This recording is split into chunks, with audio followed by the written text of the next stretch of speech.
Worship is a big part of who I am. I love to worship and believe that God has instilled a heart of worship and praise into my heart. I not only serve on the worship team playing guitar and keys, but I also help out on the sound booth, and beyond that, I worship even when I'm not on the stage, when I'm down singing my heart out to God. Growing up, we were a very Catholic household, just like many Hispanic households all around the world. We knew about God and had a general idea about God, but we didn't really know His truth and His word. We didn't know Scripture the way we do now.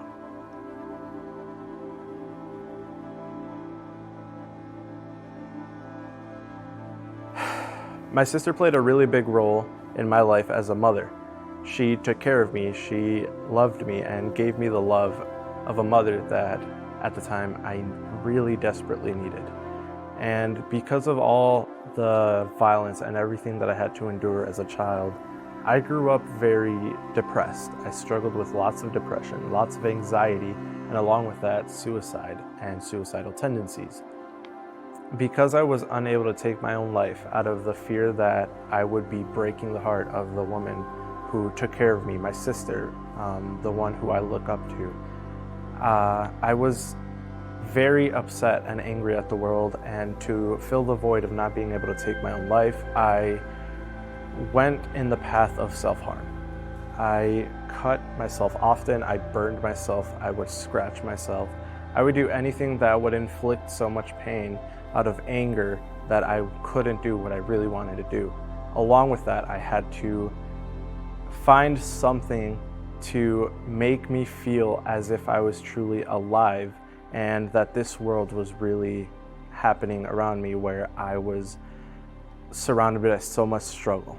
In 2021, I suffered a very traumatic work injury in which I was left bedridden for 6 months. At the time, I could barely walk and remember being in so much pain. I was very alone at the time, with not many people to help me and be there for me in such a struggling time, such a difficult time. In July 2022, I decided to take my own life. I came to the conclusion that nothing was going to get better and that I was going to continue to struggle with all the difficulties going on in my life. I remember being on the ground, bawling my eyes out with no hope left, ready to go. And in that split second where I was just about to take action, a text message came through. That text message was really not important, and I honestly don't remember what it was. But I know that God used it to snap me out of that dark place that I was in. In that moment, where I became distracted, it was as if a curtain was lifted from my eyes, and I could see that God was right there by my side, just like He was when I was very young, hiding in a closet, trying to avoid the violence and mistreatment that was going on in my house. It was in that moment where I decided to dedicate my life and truly look for God in a sense beyond what I was before. I joined a discipleship. I came to church more often. I stopped giving the devil any leverage over my life, and I looked for God in His word and in prayer and in worship everywhere I could. And since then, that has changed the way I view not only my faith, but my church and even life. If you're struggling with what I have or anything that I don't mention in this video, I highly encourage you to look for God. And although that might sound like a blanket statement, I encourage you, look for God in a sense that you never have before. I encourage you to deep dive into His Scripture. Seek Him in anything and everything that you can, because the world has nothing to offer you other than temporary happiness, false freedom, temptation, lies, and so much more.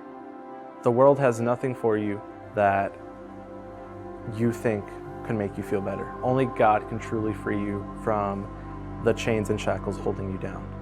I encourage you to not only look for God, but get help from the church. If you're in a church, I encourage you, seek help from your pastor or anyone you trust who is full of wisdom from God and who can truly give you the guidance that you need.